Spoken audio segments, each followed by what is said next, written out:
Okay, guys, I just got done watching a few videos on the 2017 Mr. Olympia, in particular the classic division. Now, I was watching a video by Louis Marco and a video by RX Muscle talking about how this guy, Chris Bumstead, is running away with the contest and how he is the future of bodybuilding. Sean Ray agrees, which is not a surprise. As well, and the guy that announces with Sean Ray, whoever that is, agrees. And I was noticing a few things about the fitness, or the classic division, and that is, they compare these guys to the 70s bodybuilders, but I don't think there's any comparison. I'm not a fan necessarily of the classic physique, today's classic physique contest. I think the guys in the 70s, the thing about it is what happened to the arms. The guys in the 70s had the big biceps peaks, and a lot of these guys on stage now in these classic physiques don't have the bicep peak or the arms that those guys did, or the chest in particular. Now, Bumstead is a very gifted guy as well, but really his arms are not on par with the rest of his body, and his chest is flat. So he does have some weaknesses. Now, compared to the other competitors, maybe it doesn't matter. He just maybe outclasses them, and that's the way it is. He's got that vac going a little bit, but his waist, from front to back towards the waistline is a bit thick compared to some of the 70s guys. That's probably from GH, who knows, but or a ton of testosterone, whatever it is, but. Nevertheless, I'm more of a fan of the bigger guys in the Olympia itself.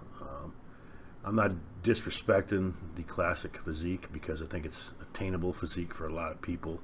I mean, obviously, we all can't look like this guy Bumstead, but we can get a pretty damn good physique. With the chemicals that these guys are using, we can obtain that and the work and the time.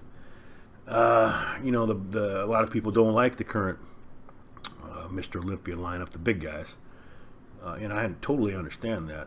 However, I'm going to go pay to see those guys before I'll pay to see these classic guys. That's just me. That's not everybody, and there's nothing wrong with that. I got no issues with that. It is what it is. But you can see in this pic, his arms just don't look on par with the rest of his body. And another thing too that I don't know if anybody has noticed this, but he's got something going on in his left shoulder. Right here, if you can kind of see in here.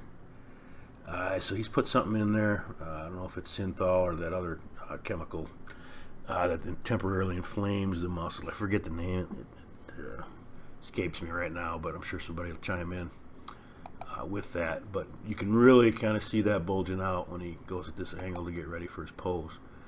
So yeah, something going on in his shoulders. Now, I'm not saying the other guys aren't putting shit in their shoulders, because they probably are.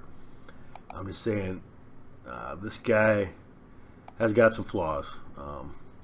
But nevertheless, I wasn't at the contest, obviously, and don't have any plans to ever be at one of these contests. But that being said, these guys do have some weaknesses. Mr. Bumstead does have some weaknesses.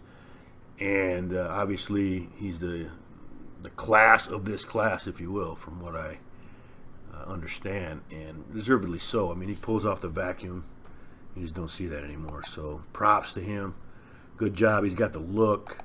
Got the fan base, from what I understand. The chicks just dig this guy. So it's cool. It's good for bodybuilding. It's good for the classic physique, maybe to become a little more mainstream.